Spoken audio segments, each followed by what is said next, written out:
Hello my fellow FNAF fans. So today I have a video that is effectively my reaction to Matpat's timeline finale video. While I had recorded it, I made a point not to upload it considering that I had severe issues with audio adjustment levels which completely ruined the reaction. So again, I apologize. However, I decided that there was a huge point in the video I sorta needed to talk about considering it was such a huge claim in the video and has monumental impacts on the series. Mrs.Afton is the CEO of Fazbear Entertainment. Now when I first saw this in the video, let me just say that I shook my heads for about 10 minutes before I continued the video, considering that this is such a wild and out of the blue claim. We have a lot to cover, so sit back and enjoy. Don't forget to like and subscribe, and let's get right into it.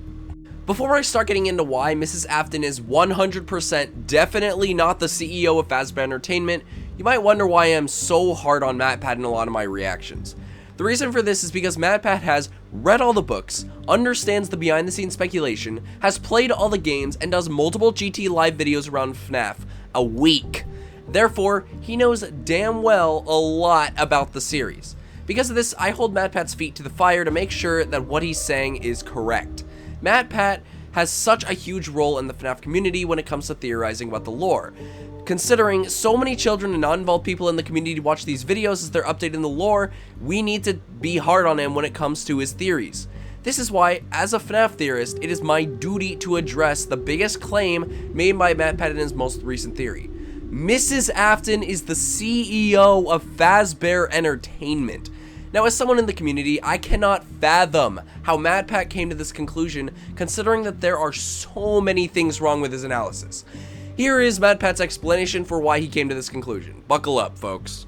First of all, the biggest swing of this episode, and obviously the one that everything else rests upon, Mrs.Afton being the CEO of Fazbear Entertainment LLC. Here's why I went with this route. Now, first and foremost, the head of Fazbear Entertainment is the single biggest mystery that we're meant to solve at this point in the lore. As we clearly see, Matpat points out that the CEO is the most important question we have to solve in the lore.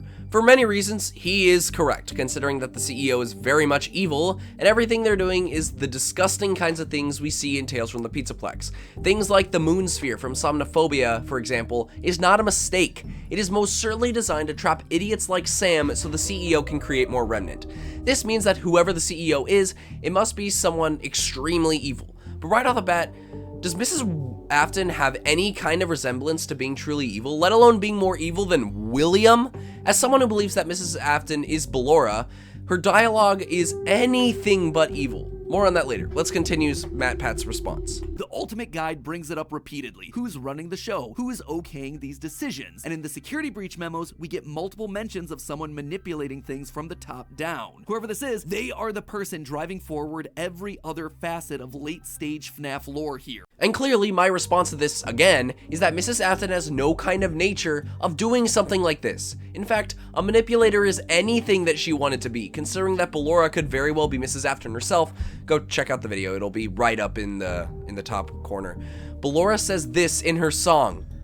Why do you hide inside your walls when there is music in my hall? All I see is an empty room, no more joy, an empty tomb. All I do is dance alone, but now I hear your flesh and bone. I roam these halls alone all day. Mrs.Afton is someone of patience, someone who wants to do the right thing, not someone who wants to manipulate everyone and everything around her. Now, as I see it, there are two possibilities here. One, an adult robot Elizabeth, like we see older versions of robot kids in the fourth closet, or Mrs.Afton. Could it be someone completely new to the franchise? Absolutely yes, but in a game with so many returning faces and repeating themes, it would be pretty random and arbitrary. Now before I go any further, I want to address my two main points why Mrs.Afton cannot be the CEO of Fazbear Entertainment. First of all, she's clearly very dead. If William was 4 to 6 in the 1930s, according to Matpat's timeline, then he would be in his late 40s to early 50s by 1983. And according to the poster, Security Breach takes place in 2035. 2035. This means that if William had married someone in the age gap of 7 years, the youngest Mrs. Afton would be in 2035 is at the age of 91 years old. 91 years old. I may not know ages too well, but I do have great-grandparents, and let me tell you, anyone at the age of 91 cannot run a business, let alone a mega company that covers up a bunch of information from the past, has a giant delivery service making enormous amounts of cash with very little effort, and giant attractions like the Mega Pizzaplex and the water park, all over at least the state of Utah. The only explanation for her age would be if she was injected with remnant while she was still with William, which is not possible considering she is very much not present in both Midnight Motorist and the FNAF 4 minigames. Not only that, she very well could be the explanation for the giant pile in Midnight Motorist, as that was where she was buried. The second reason is the one that I have already gone over. She hates her husband. Listen to Bellora's lyrics in Sister Location. While Bellora may be made out of remnant of Mrs. Afton herself, she definitely is programmed by William to have these voice lines.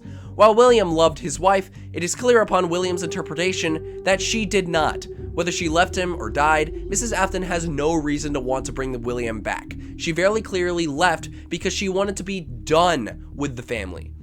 Now, as many of you know, I am very much in support of Circus Baby Villainy. However, after watching this video, I can safely say I believe that she's also the CEO. Regardless of her new body, Elizabeth's spirit is 100% possessing someone who's in charge of Fazbear Entertainment. Could it be someone completely new to the franchise? Absolutely yes, but in a game with so many returning faces and repeated themes, it would be pretty random and arbitrary. Clearly, Matpat is correct. Randomly shoving in a character to be the CEO when so many different actions point to nefarious intent would be very annoying and honestly pretty dumb for the series. You do understand the irony here, right? So, between these two girl bosses, who then would it be? Well, Elizabeth always wants to please her daddy, so she'd be most likely wanting to bring him to life. As we can see here, Matpat is again confirming my belief. Elizabeth clearly said that she has now been complete and will make her father proud. If the CEO of Fazbear Entertainment isn't Mrs. Afton, which it clearly isn't, for the two huge reasons I laid out, then Elizabeth is literally the only other character in the entire series to want to bring her back. Michael wanted him dead, Henry wanted him dead, the MCI kids and Cassidy wanted him dead, the bite victim doesn't care, and Charlie clearly wanted him dead. Because William is meant to be brought back by the CEO, clearly, then as the Ultimate Guide puts it, whoever is quote-unquote pulling the strings has to be wanting to bring the family back. And the only person to do that is Elizabeth. But then, what's Vanessa's role in all of this? Vanessa is clearly meant to be a parallel for Elizabeth. Same hair, same eyes, similar backstories, but if the main goal is getting the Afton family back together, which seems to clearly be the case in Security Breach, then there's no need for Vanessa to be involved at all. We already have Elizabeth running the show. It would also mean that we suddenly have two robot kids running around, which feels narratively repetitive and quite frankly kind of dumb. And this was the part of the reaction where I literally paused and wanted to scream into a pillow. First of all, sure, maybe it would be dumb having two robot people running around. However, this is not a reason to outlaw Elizabeth being the CEO. There are so many dumb things in FNAF, like, for example, the way you find a super important piece of information in FNAF 6, the Insanity ending, is through a frickin' egg baby that you can't even playtest worth 6,000 bucks. Or, I say this genuinely, one word, Fazgoo. However, to satisfy you, Matt, how about this? Elizabeth is not a robot. As we see with Vanessa, mind possession is clearly very possible in the game series. This means that Elizabeth could have found her new host, to possess a body and become the CEO of Fazbear Entertainment. It could line up with Elizabeth and FNAF 6 saying that now we can be complete, because now, with the fire, her animatronic body can be burned away and she can become someone else, like, say, the girl in the Tank of Fury's Rage, aka Eleanor. So no, Matt, this is not a dumb conclusion. And this is where his hypothesis for not having Elizabeth to be the CEO ends. No further study, no mention of her dialogue at the end of FNAF 6, no nothing. Frankly, if I were Matt, I would lay out a little out more than two really lackluster points of why I believe that Elizabeth is not the CEO. A far more fleshed out character than Mrs. Afton, who we literally have not seen at all in the series. But hey, he goes into his explanation for why he believes it's Mrs. Afton, so let's dissect his main points.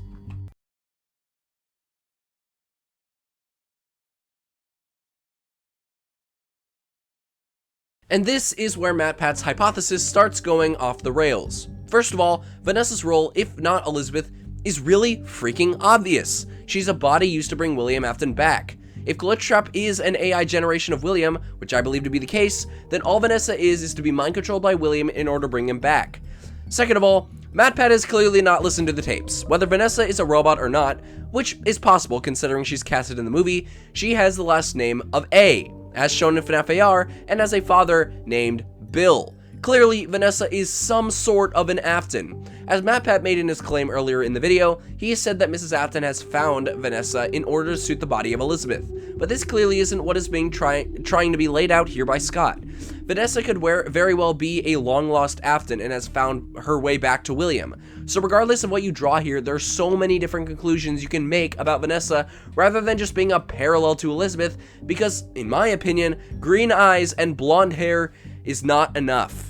Her being head of Fazbear does is make every other piece of the lore fit. Suddenly, you can have one of every other type of character. One robot kid in Gregory, one brainwashed human in Elizabeth/Vanessa, one OG corpse in William, and one possessed animatronic in Mike. Narratively, it makes everything else cleaner. Regarding this fitting together puzzle here, this is assuming that Michael is Glamrock Freddy, Gregory is a robot, and Vanessa is possessed by Elizabeth. Frankly, to make what you describe as quote-unquote pieces of the lore fit, it only works if all of your previous theories are correct. And assuming that Michael is most certainly not Glamrock Freddy, I say that that's enough to derail this imagery here. Legally, it's also the option that makes the most sense. As I call out in my narrative, she'd likely have some stake in the original company and all of its assets. So as Fazbear folds as a company, I'd suspect a lot of it would return back to her. Now, yes, this technically could make sense if it wasn't for one simple aspect. Henry owns the company by now. While it's debatable whether he owned it back when it first opened, we know for a fact that he owns it by FNAF 6, considering that the recorded messages of the entrepreneur are all in tune with Henry's plan. This means that Henry recorded those messages with the help of Hand Unit or whoever is in control of the voice. He was able to put all the assets in the franchise package that Michael would be able to buy from, and therefore Michael could start his restaurant. And notice what the entrepreneur says: franchise package. A franchise must have a company upon which you are opening a restaurant, meaning that Fazbear Entertainment is still very much a company by the time of FNAF 6. My point in all of this is to emphasize that Henry owns the company. And in Henry's closing monologue, he explicitly says, "This place will not be remembered, and the memory of everything that started this can finally begin to fade away." In which after the entrepreneur says that Fazbear Entertainment is no longer a corporate entity. The whole point was that the fire would destroy Fazbear Entertainment once and for all. So you're probably wondering, does this prevent Mrs. Afton from being the CEO? Well, not by itself, but it creates a lot of frickin' obstacles between Mrs. Afton and company entrepreneurship. First of all, Mrs. Afton would have to create the company from scratch, which I highly doubt to be the case considering how wealthy it is. But let's assume that this isn't the case. Not only am I 90% sure that Henry believes Mrs. Afton is dead, his name has nothing to do with the Afton legacy. It would make no sense on the legal side for Mrs. Afton to retake the company if she has no connection to the company anymore, and considering her husband was dead in the legal world, there would be nothing that could allow her to take over this company. As for Elizabeth, she knows Henry's plan. She knows that Henry's trying to destroy the building and the company, and therefore she likely has made some devious plans to take over the company. It's just like she said, now we can do what we are created to do and be complete. Considering that Fazbear Company is now an LLC, her ability to recreate the company as an LLC is far easier than her continuing the company as a corporation, meaning there are now two different companies. And frankly, it makes sense, considering that the last of Fazbear Entertainment Corporation was the franchise building, in which it was literally one room, which is very poor. And finally, his whole basis on why he went with this route. But there was one clue that really sold me on this particular direction, and that was this right here, in the post-it room. The big lore central of Security Breach, a dinner table scene with the whole family, including the mother. And not only is she there, she is at the head of that table, the position of highest honor and responsibility. She is the one in charge, with William being relegated off to the side. This is his clue that caused him to go this route. Frankly, I barely even count this as a clue, considering that's where mothers usually eat at dinner tables anyway. So frankly, I think that if this is a clue that sold you on this theory, then it isn't a strong theory. Anyways, that's the meat of his foundation of the theory. He goes on a little longer, but most of it isn't all that important. In order for this theory to be true, it has a bunch of hoops that it needs to jump through, and the evidence to suggest it are lackluster at best, and frankly bad at worst. Not only that, it has massive implications that genuinely would need a lot more evidence than this. I do not believe this theory, nor do I think that anyone else should, and Matpat should instead expand on the evidence that suggests Elizabeth is the CEO of Fazbear Entertainment. But anyways, guys, thank you all so much for watching. I hope you enjoyed this video and my commentary on why Mrs.Afton being the CEO is definitely not the case. More videos coming soon, hopefully, as I will make a video regarding the Circus Baby Villainy Part 3 in the next 2 to 3 weeks. I really don't have a deadline on it though, so I'm sorry if it takes like a month or so before I upload again. But anyways, I hope you all have a great rest of your day, and as always, peace out.